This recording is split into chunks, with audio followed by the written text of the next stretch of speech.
Hello friends, ഞാൻ നിങ്ങളുടെ മൃദുല സദാനന്ദൻ. എന്തൊക്കെയാ നിങ്ങളുടെ വിശേഷം? എല്ലാവർക്കും സുഖല്ലേ? ഞാൻ ഇന്ന് നിങ്ങൾക്ക് വേണ്ടി ഉണ്ടാക്കുന്നത് മത്തൻ വെച്ചിട്ടൊരു ഹെൽത്തി റെസിപ്പിയാണ് ഉണ്ടാക്കുന്നത്. മത്തൻ നമുക്ക് ദേഹത്തിന് വളരെ നല്ലതാണല്ലോ. കാൽസ്യം നന്നായിട്ട് അടങ്ങിയിരിക്കുന്നുണ്ട്, പൊട്ടാസ്യം നന്നായി അടങ്ങിയിരിക്കുന്നുണ്ട്, അതേപോലെ ഫൈബർ നന്നായിട്ടുണ്ട്, പിന്നെ വിറ്റാമിൻ എ നന്നായിട്ട് അടങ്ങിയിരിക്കുന്നുണ്ട്. അങ്ങനെ എല്ലാ ഗുണങ്ങളും ഉള്ളതാണ്. പിന്നെ നമുക്ക് നമ്മുടെ കണ്ണിന് വളരെ നല്ലതാണ് ഈ മത്തൻ കഴിക്കുന്നത്. അതേപോലെ നമ്മുടെ സ്കിന്നിന് വളരെ നല്ലതാണ്. അങ്ങനെ എല്ലാറ്റിനും വളരെ നല്ലതാണ് ഈ മത്തൻ വെച്ചിട്ടാണ് ഞാനിന്ന് നിങ്ങൾക്ക് ഇങ്ങനെ ഒരു റെസിപ്പി ഉണ്ടാക്കുന്നത്. അപ്പൊ ഞാൻ അതിലേക്ക് എന്തൊക്കെ സാധനങ്ങളാണ് എടുക്കുന്നത് എന്നുള്ളത് ഞാൻ നിങ്ങൾക്ക് കാണിച്ചു തരാം. ഈ റെസിപ്പി ഉണ്ടാക്കാനുള്ള സാധനങ്ങള് ഞാനിവിടെ മത്തൻ കണ്ടില്ല, നന്നായിട്ട് ഗ്രേറ്റ് ചെയ്ത് വെച്ചിരിക്കുകയാണ് മത്തൻ. അത് ആ ചെറിയ ഇതിലാണ് വെച്ചിട്ടാണ് ഞാൻ ഗ്രേറ്റ് ചെയ്തിരിക്കുന്നത് കേട്ടോ, ചെറിയ ഹോളുള്ളതില്. അപ്പൊ ഇത്രയും മത്തൻ ഞാൻ എടുത്തിട്ടുണ്ട്. പിന്നെ നമുക്ക് അതിലേക്ക് ശർക്കരയുടെ പൊടിയാണ് ഞാൻ എടുത്തിരിക്കുന്നത്. നിങ്ങൾ ശർക്കരയായിട്ടാണ് എടുക്കുന്നത് എന്നുണ്ടെങ്കിൽ ഒന്ന് അരിച്ചതിന്റെ ശേഷം ഒഴിച്ചാൽ മതി കേട്ടോ. നമ്മളിത് ശർക്കര പാവ് കാച്ചിട്ട് അരിച്ചിട്ട് ഒഴിച്ചാൽ മതി. ഞാനിവിടെ നല്ല ഇങ്ങനത്തെ ശർക്കരയാണ് എടുത്തിരിക്കുന്ന പൊടി. അപ്പൊ അതുകൊണ്ട് ഞാനിങ്ങനെ ഇട്ട് കൊടുക്കുകയും ചെയ്യുന്നുള്ളൂ. പിന്നെ ഞാൻ കുറച്ച് നാളികേരം ചിരകിയത് എടുത്തിട്ടുണ്ട്. ഒരു 3 ടേബിൾ സ്പൂണ് നല്ലോണം നാളികേരം ചിരകിയത് എടുത്തിട്ടുണ്ട്. പിന്നെ അണ്ടിപ്പരിപ്പും എടുത്തിട്ടുണ്ട്, ബദാമും കുറച്ചിങ്ങനെ കട്ട് ചെയ്ത് വെച്ചിട്ടുണ്ട്. പിന്നെ ഏലക്കായും പഞ്ചസാരയും കൂടി പൊടിച്ചിട്ടുള്ള പൊടി വെച്ചിട്ടുണ്ട്. പിന്നെ നമുക്ക് നെയ്യും വേണം. ഇത്രയും സാധനങ്ങളാണ് നമുക്കിത് ഉണ്ടാക്കാൻ ആവശ്യമുള്ളത്. അപ്പൊ നമുക്ക് ഇനി ഉണ്ടാക്കാനൊക്കെ നോക്കാം. ഞാനിവിടെ ഗ്യാസ് കത്തിച്ചിട്ട് ഒരു പാൻ ഗ്യാസിൽ വെച്ചിട്ടുണ്ട്. അതിലേക്ക് ഞാൻ നെയ്യ് ഒഴിച്ചു കൊടുത്തിട്ടുണ്ട്.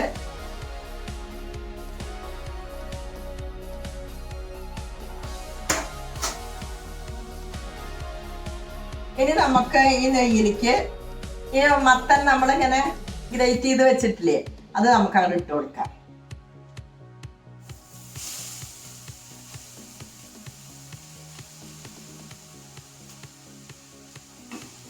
അതങ്ങനെ ഇട്ട് കൊടുത്ത് നന്നായി ഇങ്ങനെ ഇളക്കി കൊടുക്കാം. ആ നെയ്യിൽ കിടന്നിട്ട് നന്നായിട്ടൊന്ന് വഴണ്ട് വന്നിട്ടുണ്ട്, കണ്ടുക, നന്നായിട്ട് വഴണ്ട് വന്നിട്ടുണ്ട്. ഇനി നമുക്ക് ഇതിലേക്ക് ഞാൻ പറഞ്ഞില്ലേ കുറച്ച് നാളികേരം ചിരകിയത് വെച്ചിട്ടുണ്ട് പറഞ്ഞില്ലേ, അതും കൂടി അങ്ങോട്ട് ഇട്ട് കൊടുക്കാം. അതും അങ്ങോട്ട് ഇട്ട് കൊടുത്തു. ഒന്നുകൂടി ഇട്ട് വളർത്തിയെടുക്കാം. നമുക്ക് ഒന്നുകൂടി വളർത്തിയതിന് ശേഷം നമുക്ക് ഈ ശർക്കരയുടെ പൊടി ഉണ്ടല്ലോ, അതങ്ങോട്ട് ഇട്ട് കൊടുക്കാം. പിന്നെ ശർക്കരയും ഈ നാളികേരവും ഈ മത്തനും എല്ലാം കൂടി ഒന്നിച്ച് കിടന്നിട്ടൊന്നിങ്ങോട്ട് ആയി വരട്ടെ. അപ്പൊ നമുക്ക് ഈ ശർക്കര പൊടി കൊണ്ട് ഇട്ട് കൊടുക്കാം.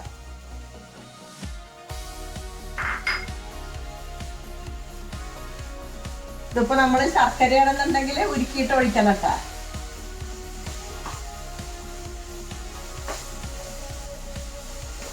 നമുക്കിനി ഇതിലേക്ക് കുറച്ചും കൂടി നെയ്യ് ഒഴിച്ചു കൊടുക്കാം.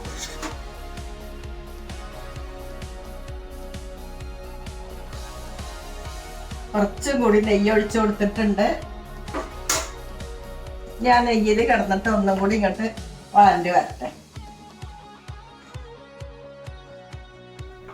കണ്ടില്ലേ, ഇതേപോലെ അങ്ങോട്ട് ഒന്നും കൂടി ഇങ്ങോട്ട് വളർന്നു വരണം കേട്ടോ. അപ്പൊ ആ ശർക്കരയും നെയ്യും പിന്നെ നാളികേരവും മത്തനും എല്ലാം കൂടിയിട്ട് കണ്ടില്ലേ ഇങ്ങനെ ഇങ്ങോട്ട് ആയിട്ട് വന്നിട്ടുണ്ട്. ഇനി നമുക്ക് ഒന്നും കൂടി ഇങ്ങോട്ട് കണ്ടില്ലേ ചട്ടിയിൽ നിന്ന് ഇങ്ങനെ ഒന്നിച്ചിട്ട് ഇങ്ങനെ ആവണ പോലെ ഇങ്ങോട്ട് ആയി കഴിഞ്ഞാൽ നമുക്ക് അതിലേക്ക് നട്ട്സുകളൊക്കെ അങ്ങോട്ട് ഇട്ട് കൊടുക്കാം. ഇതേപോലെ ആയാൽ മതി. ഒന്നും കൂടി ആയാൽ നട്ട്സ് ഇടാം. ഇനി നമുക്ക് ഇതിലേക്ക് ഈ ഏലക്കായും പഞ്ചസാരയും പൊടിച്ചതുണ്ടല്ലോ, അതങ്ങോട്ട് ഇട്ട് കൊടുക്കാം. എന്നിട്ട് ഒന്ന് നന്നായി ഇളക്കി കൊടുക്കാം.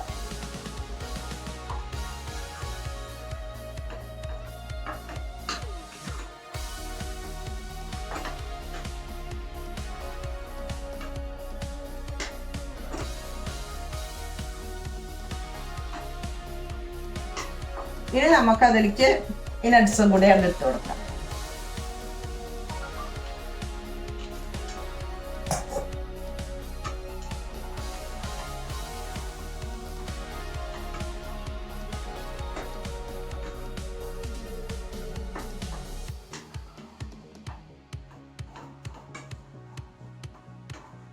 കണ്ടില്ലേ, ചട്ടിയിൽ നിന്ന് ഇങ്ങനെ വിട്ട് വരുന്ന പോലെ ഇങ്ങനെ ഇടായിട്ടുണ്ട്. കണ്ടില്ലേ, ഇനി ഞാനിത് വാങ്ങി വെക്കാം നമുക്ക്. ഞാനിത് അതിവിടെ ഉണ്ടാക്കിയിട്ട് ഇതാ വെച്ചിട്ടുണ്ട്. ഇനി നമുക്കുണ്ടല്ലോ ഒരു ബൗളിലേക്ക് നമുക്കത് നിറച്ച് കൊടുക്കാം. ഞാനിപ്പോൾ ഇവിടെ ഒരു ഇതേപോലത്തെ കപ്പാണ് എടുത്തിരിക്കുന്നത്. ബൗളാണെന്നുണ്ടെങ്കിൽ ബൗൾ എടുക്കാം. ഇതിലേക്ക് നമുക്ക് നിറച്ച് കൊടുക്കാം.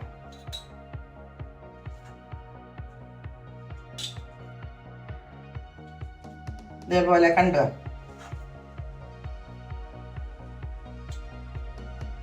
നന്നാക്കി ഇങ്ങോട്ട് എല്ലാ ഭാഗവും ഇങ്ങനെ ആയിട്ട് ഇതിലാക്കി കൊടുക്കുക.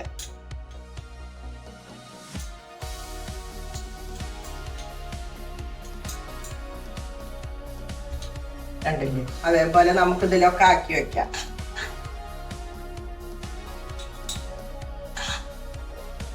ഭയങ്കര സ്വാദുമാണ്. പിന്നെ അത് മാത്രല്ല നല്ലതുമാണ് കേട്ടാ കഴിക്കാൻ. പെട്ടെന്ന് ഉണ്ടാക്കാനും കഴിയും. ബൗളിലാണെന്നുണ്ടെങ്കിൽ ബൗളിലാക്കി വെച്ചോളാം. ബൗളിലൊക്കെ ആകുമ്പോ കുറെ ഉണ്ടാവും. കഴിക്കരുത്. ഇപ്പൊ ഓരോരുത്തർക്ക് പാകമായിട്ടുണ്ട്, കഴിക്കാൻ പാകമായി. ഇനി നമുക്കൊന്ന് കുറച്ച് നേരം ഇവിടെ ഇരുന്നതിന് ശേഷം നമുക്കൊരു പാത്രത്തിലേക്ക് ഇങ്ങോട്ട് മാറ്റി കൊടുക്കാം.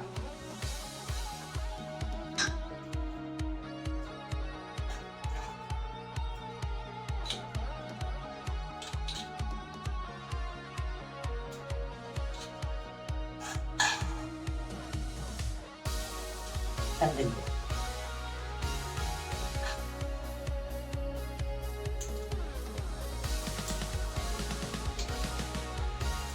ഇനി ഇതിവിടെ ഒന്ന് ഇരിക്കട്ടെ. ഒരു 10 മിനിറ്റ് നല്ലോണം കഴിഞ്ഞാൽ നമുക്കിതൊരു പാത്രത്തിലേക്ക് ഇങ്ങോട്ട് തട്ടി കൊടുക്കാം. അതെല്ലാം ഇങ്ങനെ കഴിക്കണമെങ്കിൽ ഇങ്ങനെ കഴിക്കാട്ടോ. ഞാനൊരു ഷേപ്പ് ആയിക്കോട്ടെ എന്ന് വിചാരിച്ചിട്ടാണ്. ഇവിടെ ഇരിക്കട്ടെ. ഈ ബാക്കി ഇത്രയേ ഉള്ളൂ കേട്ടോ. ഒരു ഗ്ലാസ് ഒന്നൊരിക്കും കൂടി ഉണ്ടാവുള്ളൂ. അങ്ങനെ നമ്മുടെ മത്തൻ വെച്ചിട്ടുള്ള ഹെൽത്തി റെസിപ്പി ഇവിടെ റെഡി ആയിട്ടുണ്ട്. നിങ്ങൾ എല്ലാവരും ഇതൊന്നും ഉണ്ടാക്കി നോക്കിക്കോളോട്ടാ. നിങ്ങൾക്ക് എല്ലാവർക്കും ഈ വീഡിയോ ഇഷ്ടപ്പെട്ടു എന്ന് വിചാരിക്കണു. അപ്പൊ നമുക്ക് ഇനി അടുത്ത വീഡിയോയിൽ കാണാം.